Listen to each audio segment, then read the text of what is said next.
Hey Panda Nation, you are listening to the Inverted Gear podcast with your hosts Nelson and Hillary. Join us every week as we take you behind the scenes into our brand, discuss upcoming projects, and conversate beyond the mat with the interesting people we've met along the way. My head looks so big. Hey Julia, how are you? Hi, I'm good. How are you guys doing?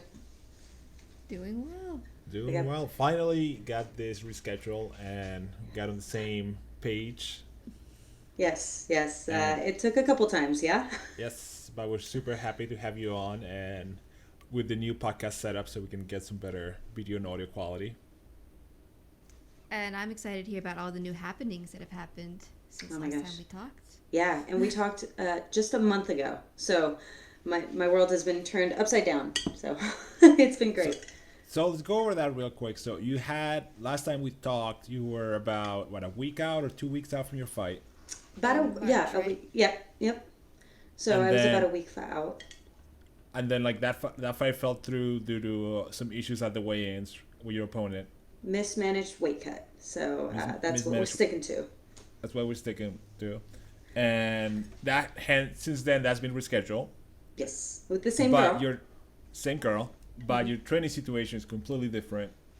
Yeah. And now you have some exciting happenings.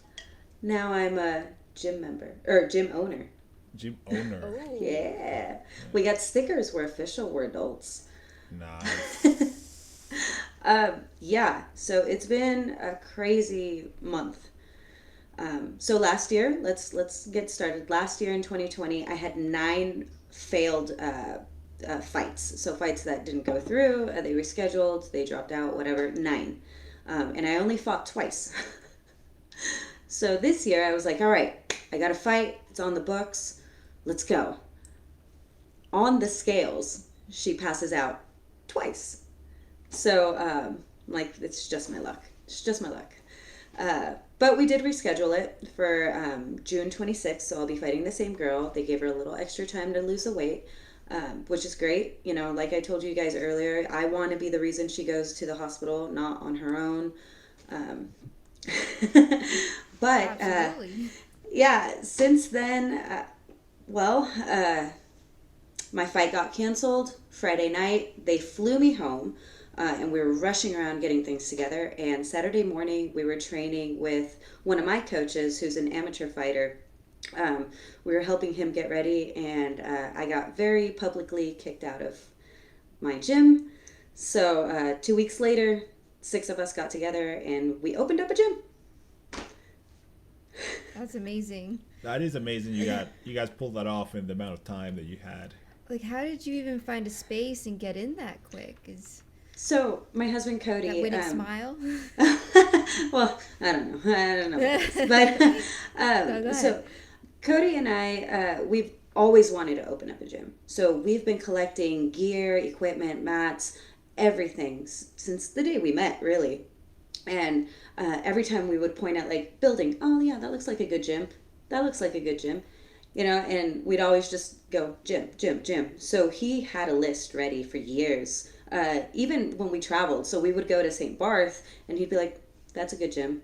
That's a good gym. Just randomly.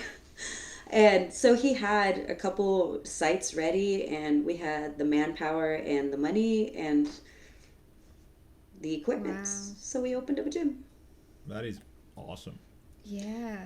Yeah, you know, I'm not the person to mess with. You kick me out, I'll start a business. So you had, I remember last time, your mats came in since then, correct? But you were able to wrangle up your little home setup with or rollout mats. Yeah, so we have 4 of the rollout mats, the inverted gear rollout mats, and then we had 240 square feet of other mats because we had our own home gym set up. So we just piecemealed them together and did a lot of mat tape. But we're getting more mats, and awesome. We're putting in a subfloor. So throws on throws on throws. I love throws. That's awesome. It's fun. That's awesome. Yeah. So, and then your program is probably right now centered around your training camp, or? you have like extra classes on top of that as well? Yeah, I live there now. Yeah. We actually lovingly call it the sleepy teepee. There's a teepee for kids, and I go to sleep in there in between classes. Oh. Well, that's important, right? We talked about rest before too, right? Rest and recovery. Yep, I just hang out and sleep in the kids' room. That we have an awesome kids area. The kids go crazy over it. Family is a huge part of our of what we believe in, what we support. So we get in on time, get out on time, which was an issue in the past at previous gyms. So we love having the kids run around, and as long as they're safe. But we have a kids' room, and so I go in there, hang out with the kids, and I fall asleep in the sleepy teepee. Awesome. Yeah. Living the dream. Living the dream. Yeah, I mean, running your own gym and just being able to set whatever culture you want there. And not like a lot of people don't realize it's not just about the training schedule or the way classes are structured, but being able to set up the way you want the culture of the gym to be is such an important thing, that when you start training when you're a lower belt, or maybe you only been at one academy, that is just what you experience and know, and like that's it, that's your world. But as you start to travel and like you get older and you've been to more gyms, you realize it's like things don't have to be this way, or like I really don't like that we do this, or the way we handle these kind of situations. So when you're able to open a gym, you're like, oh my god.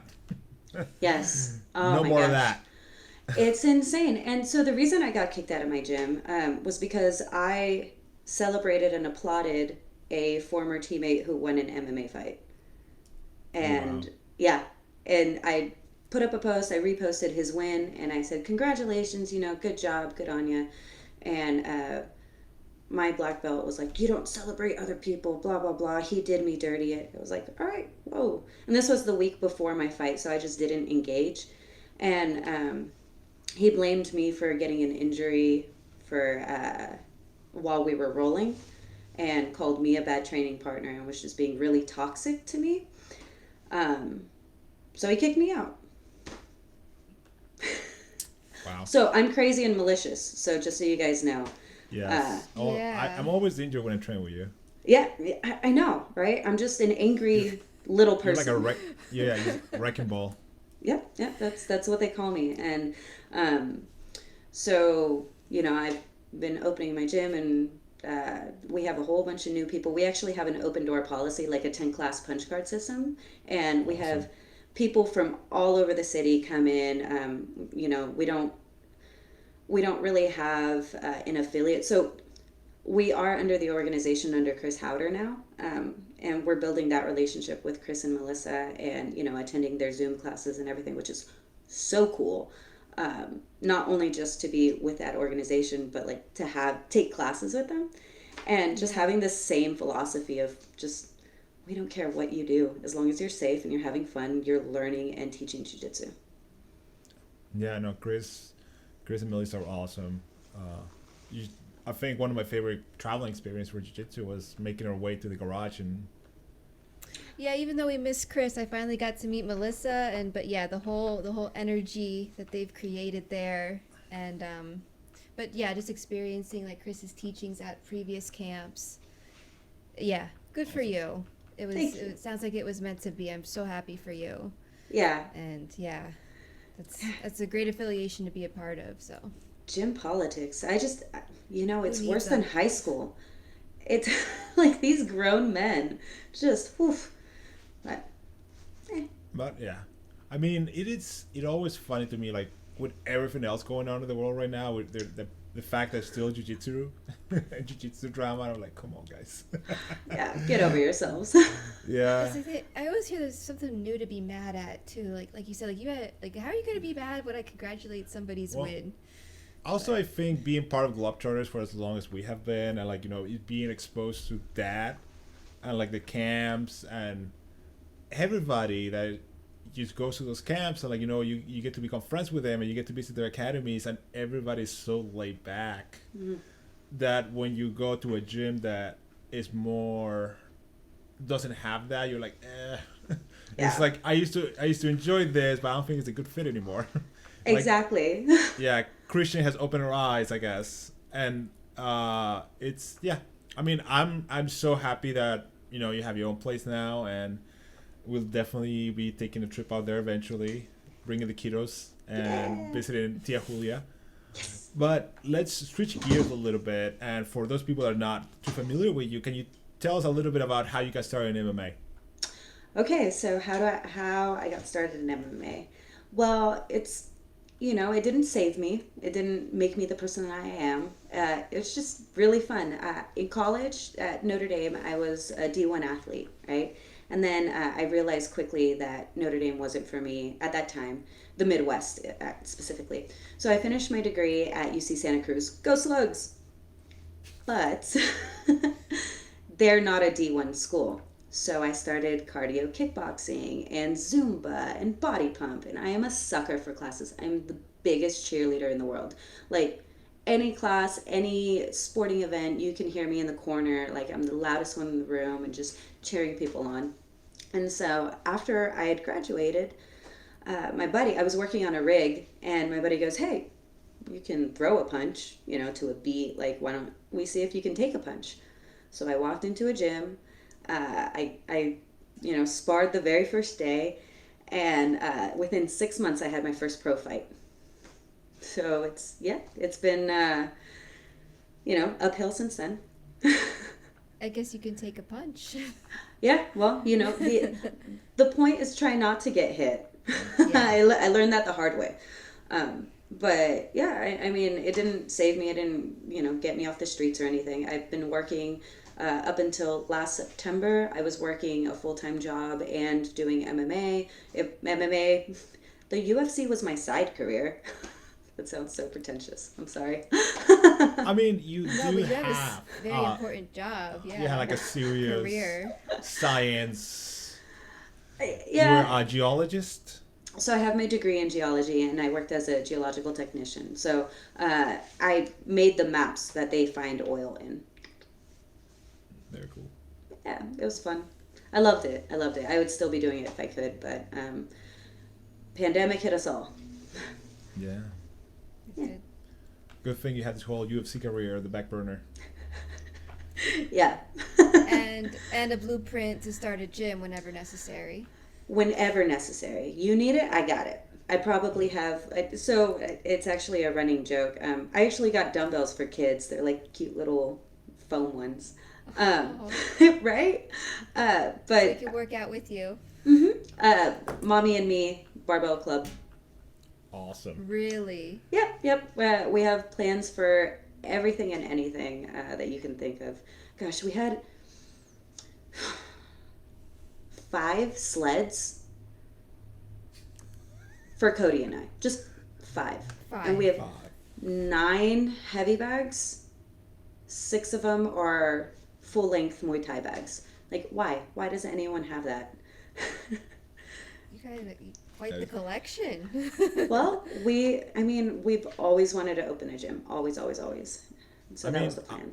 One of the things I really appreciate you guys is not only you're like super grappling MMA nerds and you guys go deep in those topics, but you are super into strength conditioning.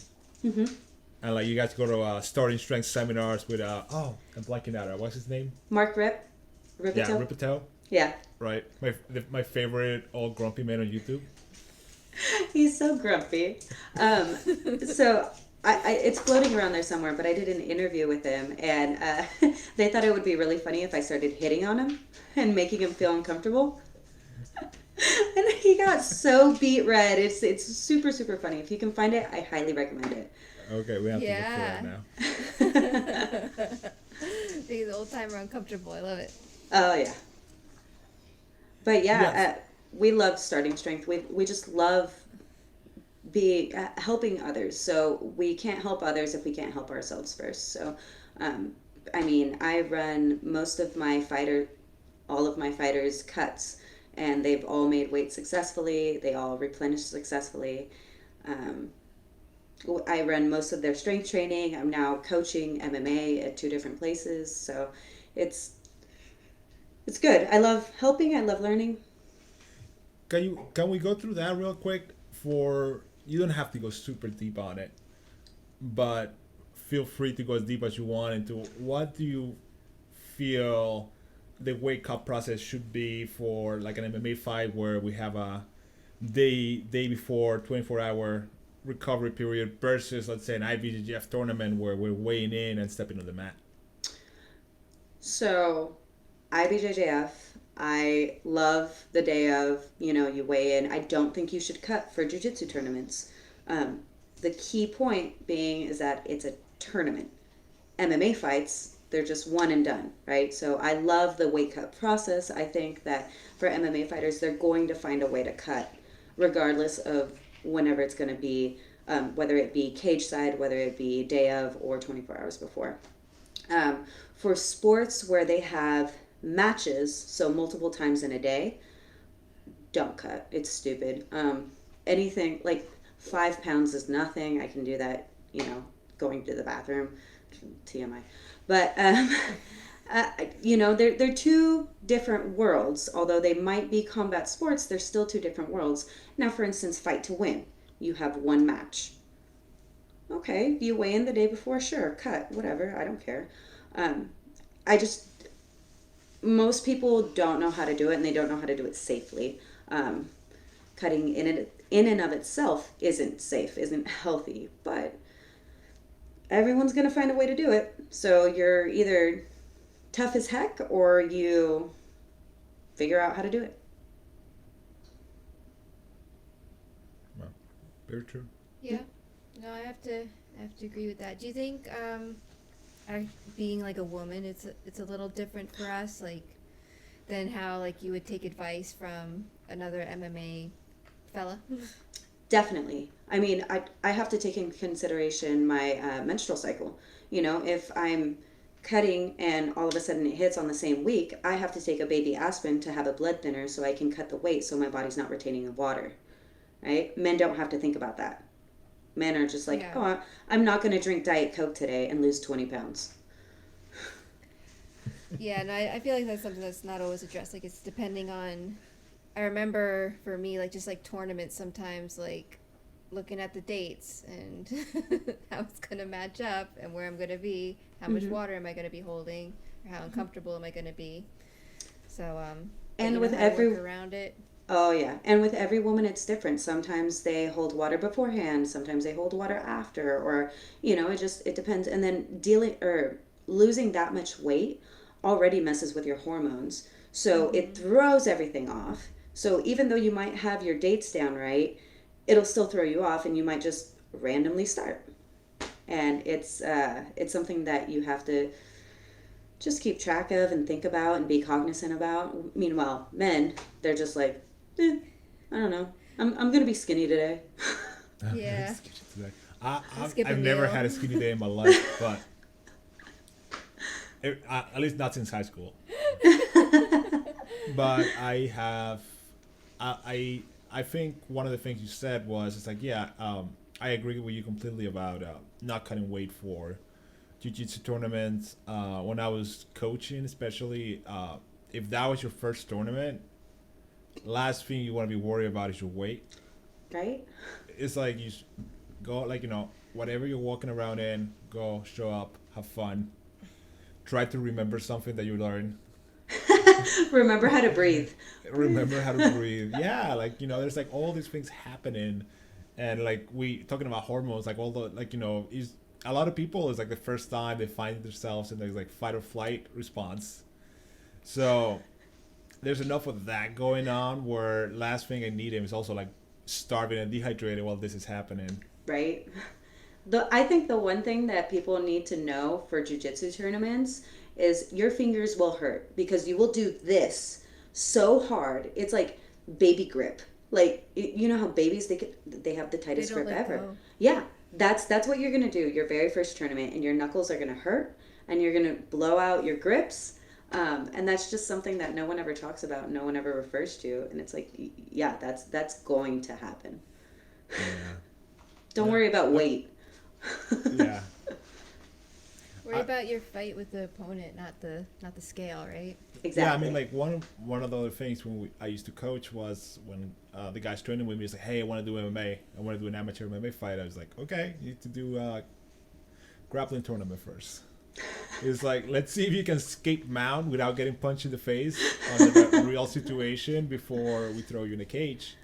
And like same logic, it's like, hey, let's see how you do when you're out there and like, you have all these hormones and all this nervousness and like all this is happening, but let's keep the stakes low where you're not gonna get your face punched in. Yeah. Then we can add in like, the grappling. I mean, you come in the grappling realm, so you're somewhat safe. Yeah. And then like we can throw in punches later once you at least have that under your belt. And I think that is important. And I mean, it's still fascinating that you started training and then 6 months later you had a pro fight. Yeah, I know. So there's a story behind that one. I had a fight. I didn't know it was a pro fight until they closed the cage. And they're like, hey, by the way, it's a pro fight. And so I beat her. I won. And afterwards, we got fight of the night. And they go, hey, make sure you get your bonus. I said, I got paid? You all paying people? Yeah. I'm like, what? How much money do I get?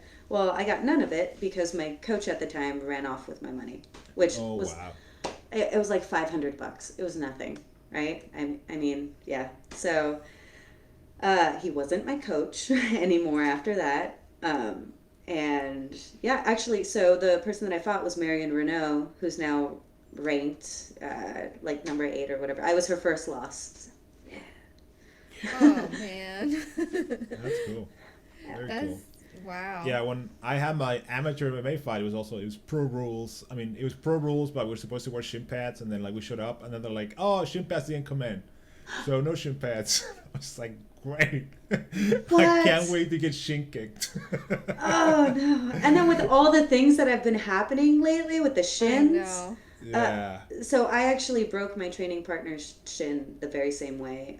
I checked her kick and Snapped. It was not good. Yep, went straight through. God.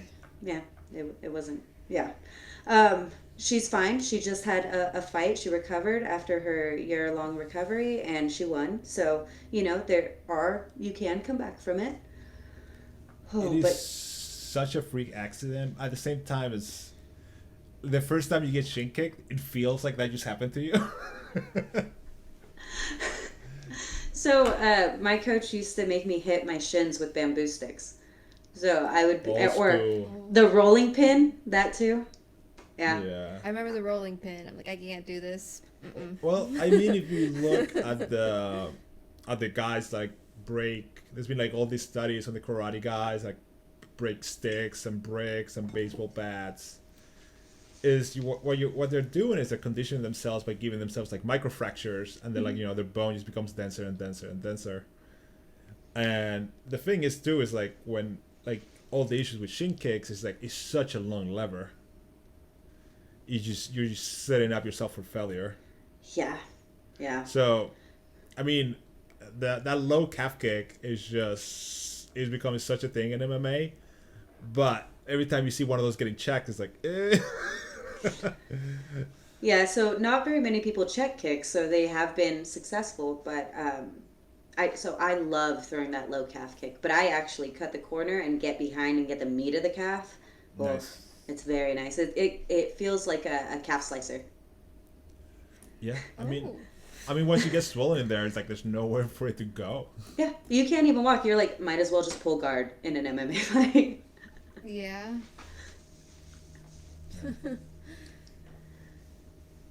So, low calf kicks.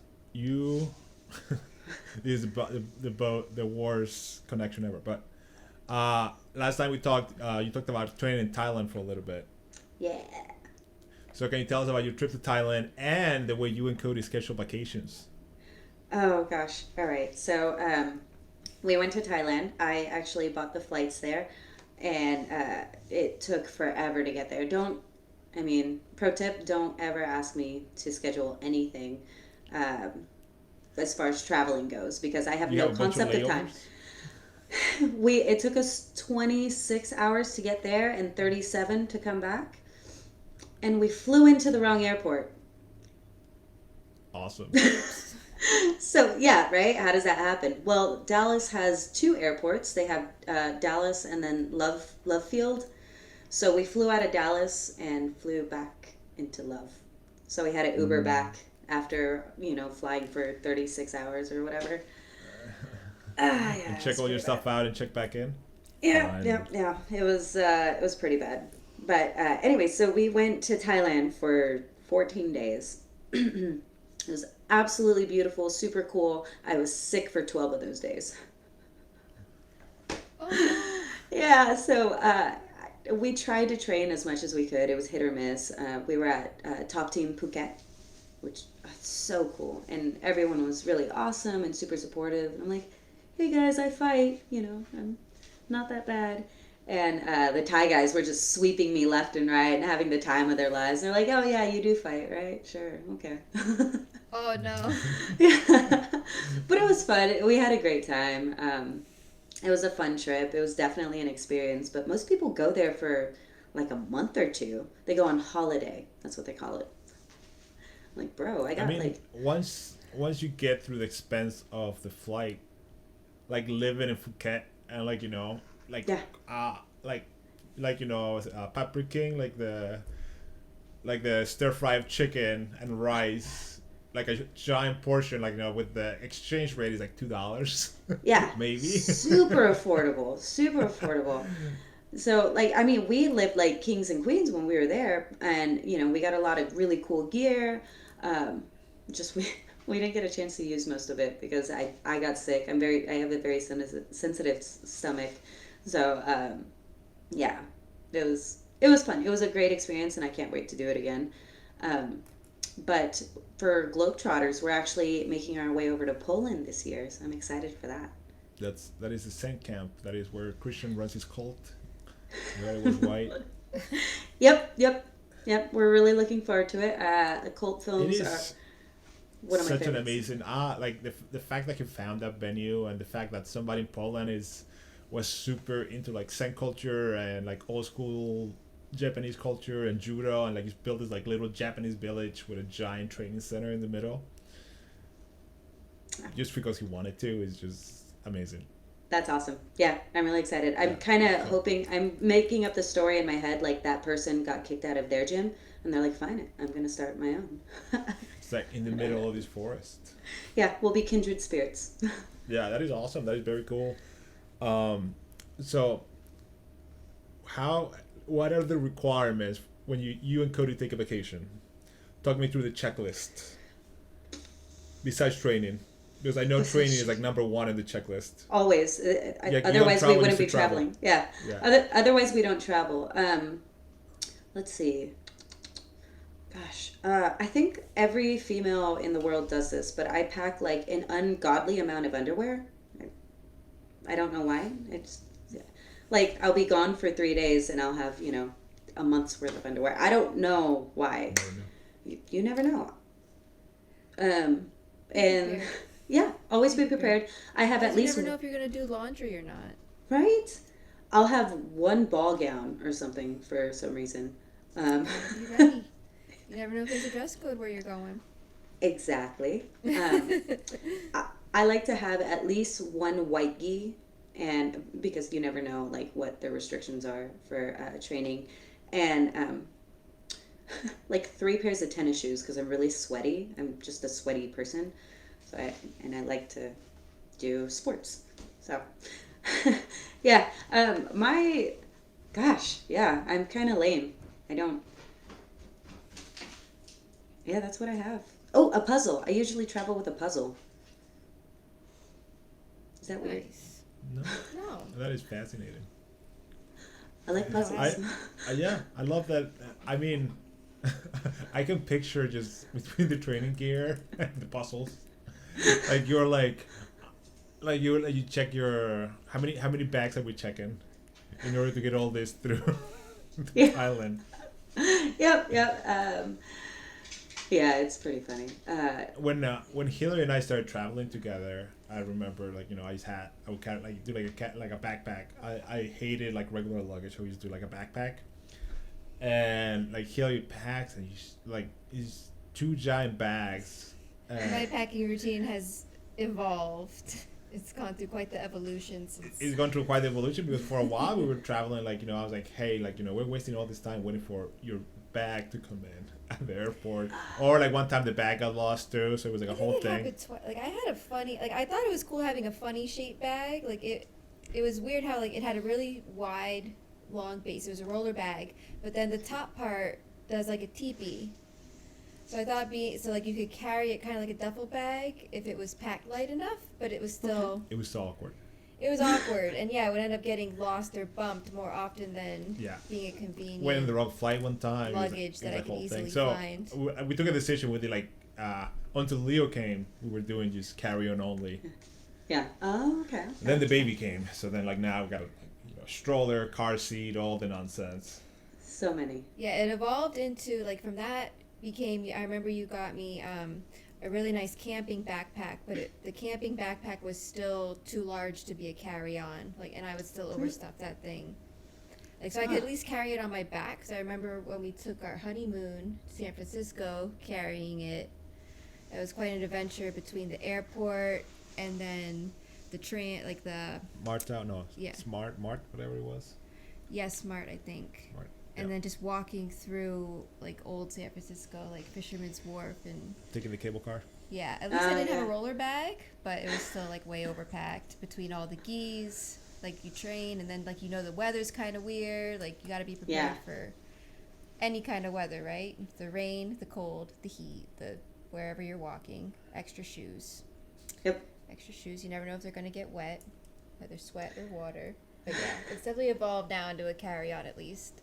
Especially with Leo. Oh, yeah.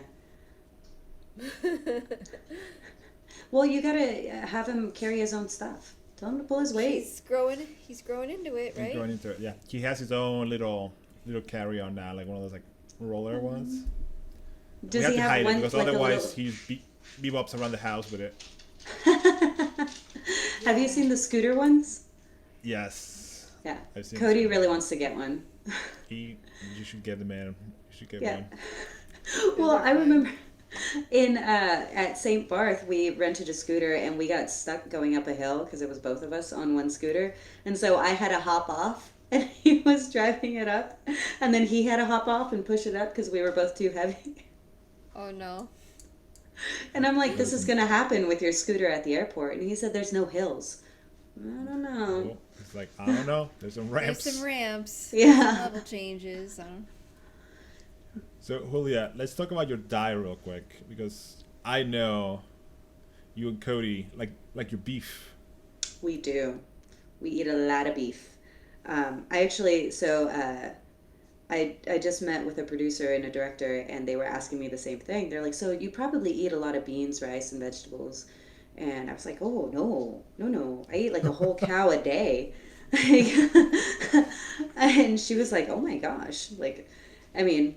People are so open about being vegan and everything. They just never hear anyone go, no, I slaughter cows and eat them daily. Just,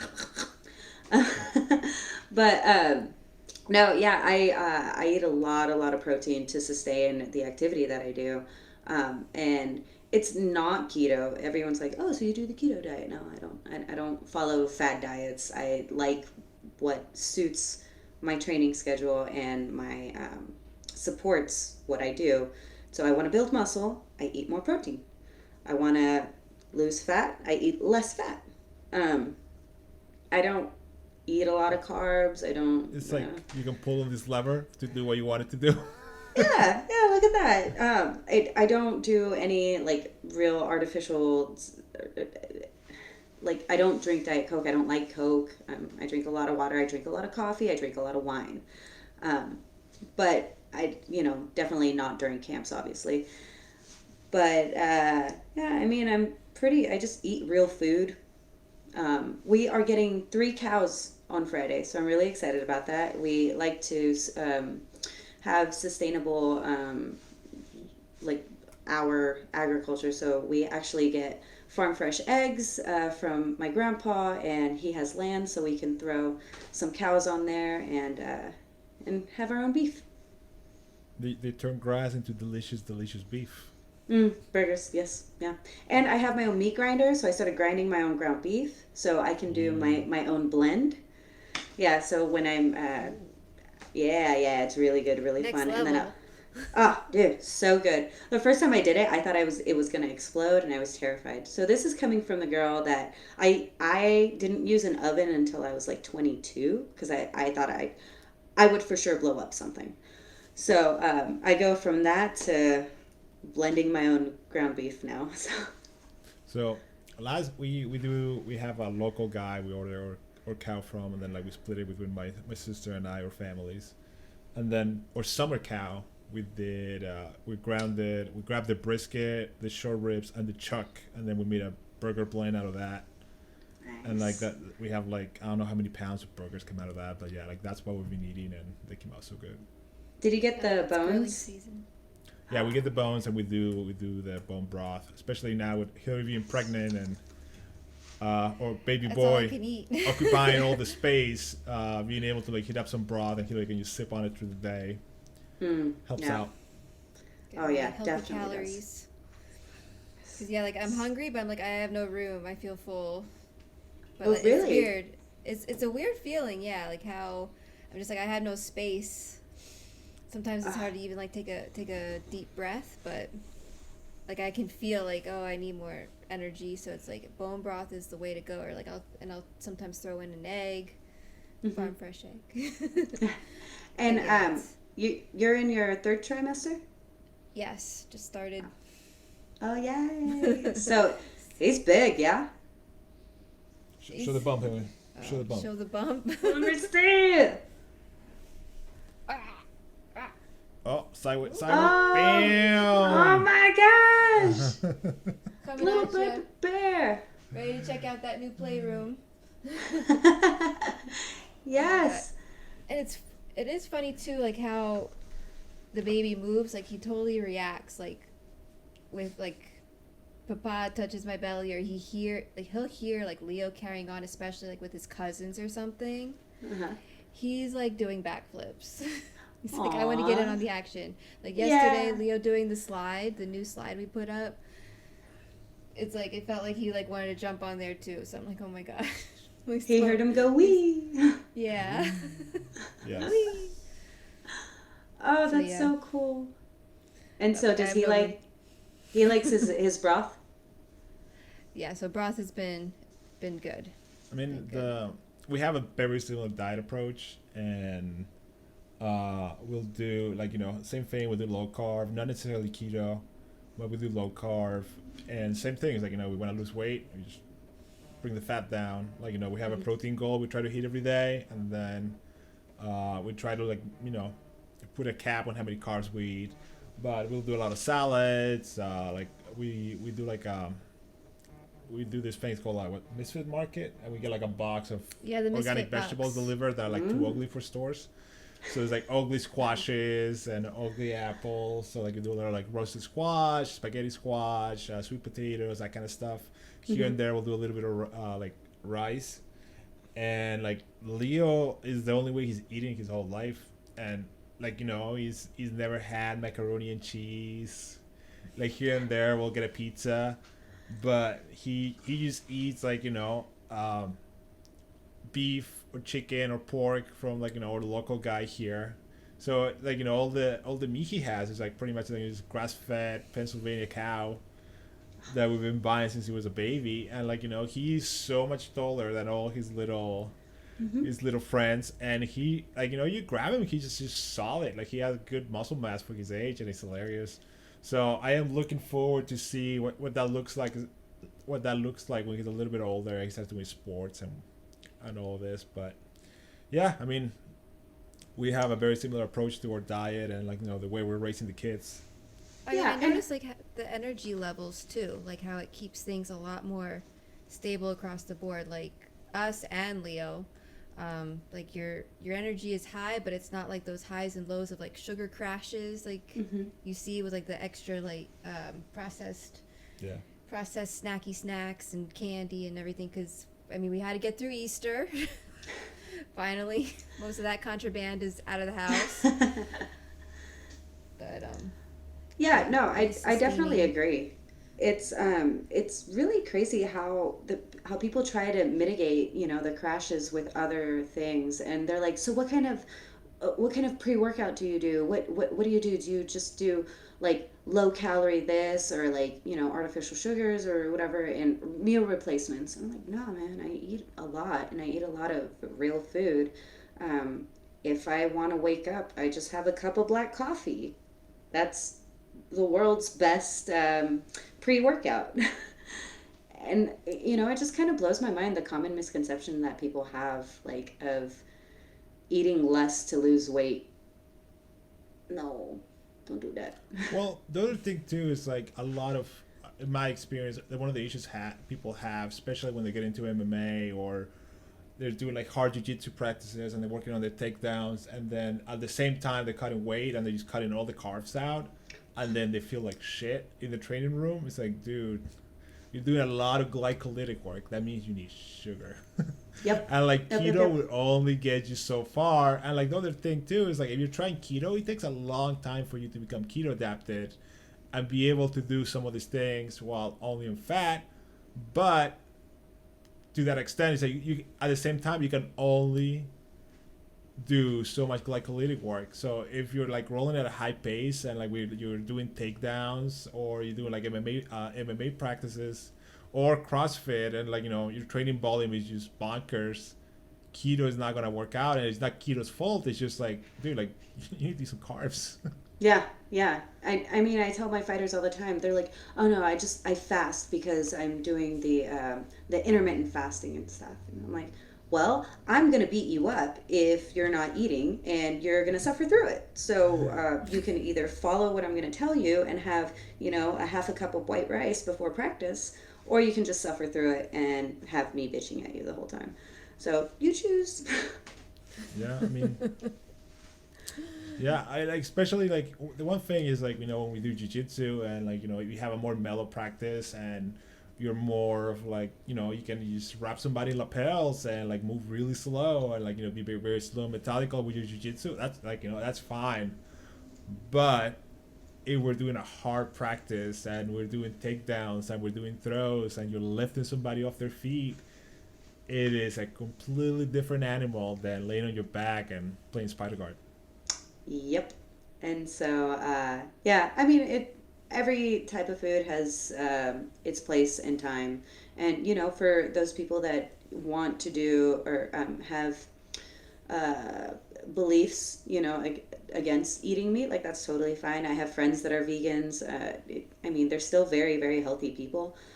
They just have to work a little harder at it. So there's ways around, you know, preference for food or restrictions. But sorry, my dog just made a really weird noise. Why is your dog vibrating? I don't know. Yeah, it's... Oh my gosh, did you hear that? Yes. No? You It did? sounded like you swallowed your phone. Tyson makes those noises sometimes too. Oh my gosh, I'm embarrassed for her. Aw. But yeah, I mean, you know, food is a finicky thing, and it's just like weight cuts. It's very person specific. But all in all, just eat real food. That's all I can say. Yeah. I mean, one of the things I run into over the years was, for a while we were training jiu-jitsu like twice a day, every day, and then we were young, and then we were getting ready for tournaments, and it was a lot of volume, and it was like very high intensity, so we were eating to sustain that. And then we started cutting down on our jiu-jitsu and traveling more and getting more into the business, and like, you know, our training volume went down, but our calories stay up. And then suddenly we were very plump. We were like, okay, we need to figure this out. And like, you know, we've arrived to the way we're eating now, and like, you know, our weight management is way better, our energy is way better.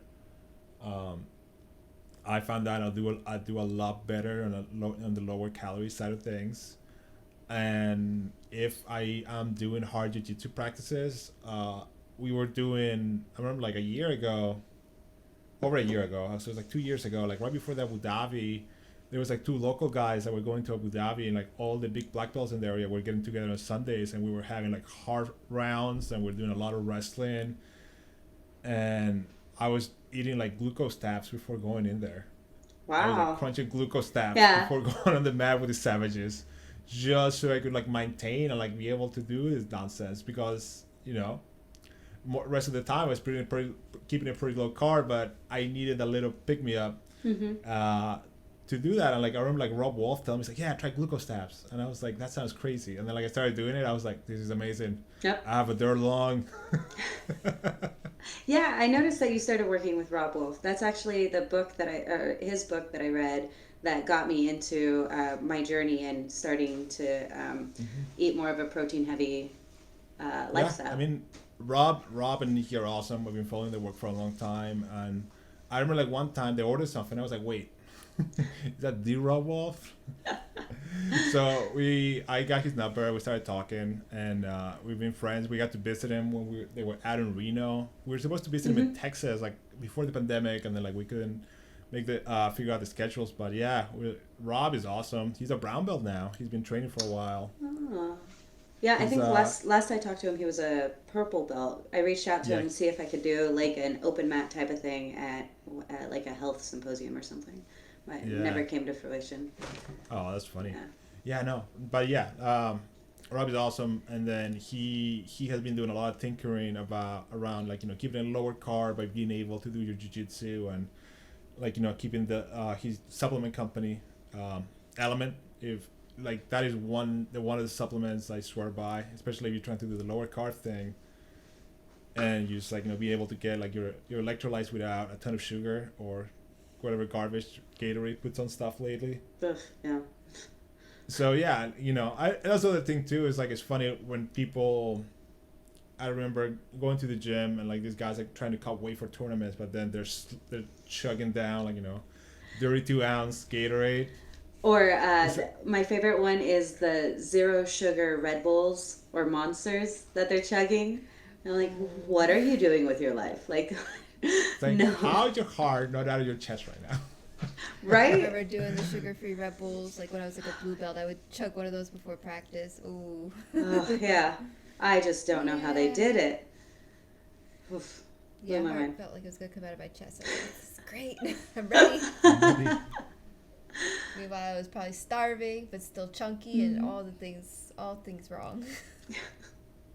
Yeah, I mean, when I met Hillary, you were like borderline vegetarian. I've tried different things, but that's the thing. Like you said before, like vegans, vegetarians, whatever your choice is for diet, there's a right way and a wrong way to do it, and finding the right way for you. And I definitely did it the wrong way for a long time. Like I do everything wrong before I find the right way. Everything I try, I have to do things like 8 times wrong before I really learn. Life is all about trial and error. So yeah, finding out what works better for me is just the diet I think we're on now. Making sure I'm getting enough protein, making sure I'm staying hydrated, and everything's a lot more balanced. Mm-hmm. And then I don't feel as guilty if I do treat myself from here or there for something I want. And then I remember why I don't eat too much of it. Yeah, that's the worst part, is when you overdo it. Oh boy, I had a hankering for cheddar ruffles one time, and instead of getting the 99-cent bag, I got the family size bag, and I ate the entire thing within like 30 minutes, and that was in like 2013, and I haven't touched a ruffle since. I think I'm not a crunchy and cheesy is not an issue, but puffy and cheesy is where I'm like, oh no, you can't have that in the house. The puffy cheese. The puffy cheesy things. I mean, like orange down to my elbow. you're like reaching. Yeah. I'm just reaching in the tub. And your fingers are orange, and you have to explain it to other people, and you're like, no, I'm actually an adult. I'm sorry. Yeah, it's like, all of a sudden a lefty. I remember like one of those like one of those like Facebook life hacks videos were big. There was like a big beta. Everybody's like filming these life hack videos.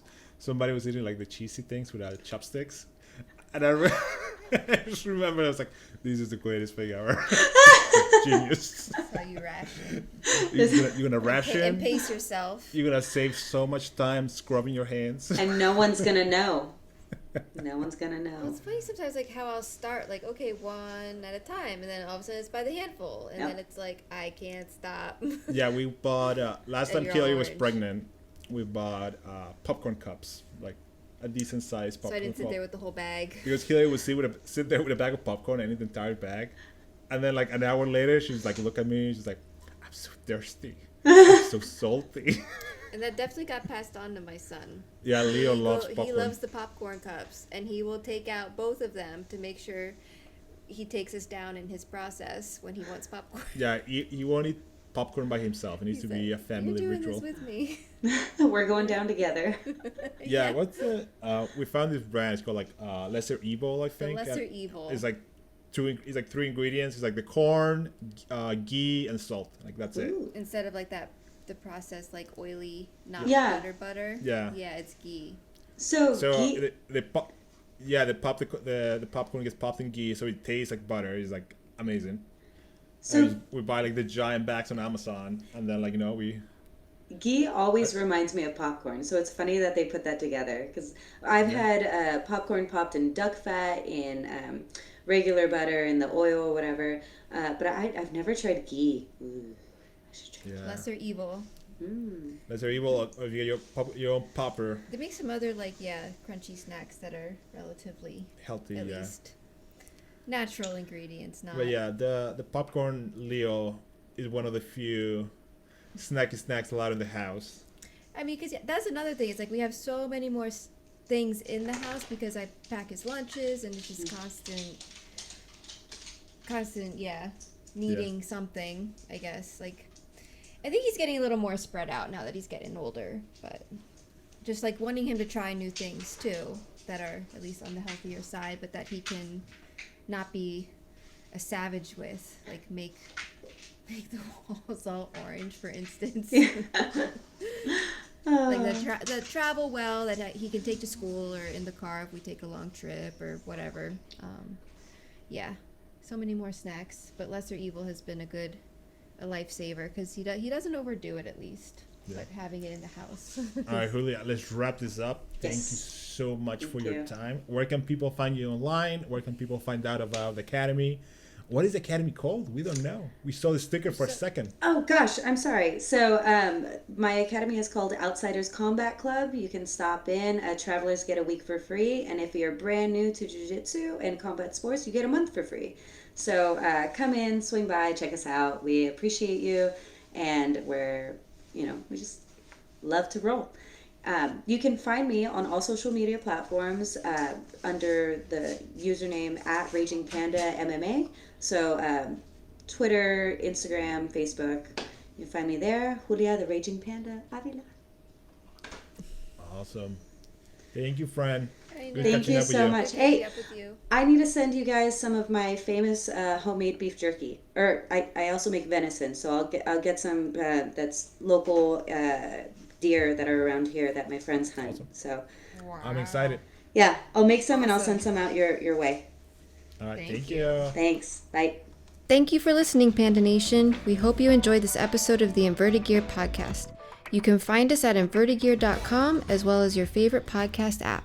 Don't forget to give us a like, and we'll see you soon.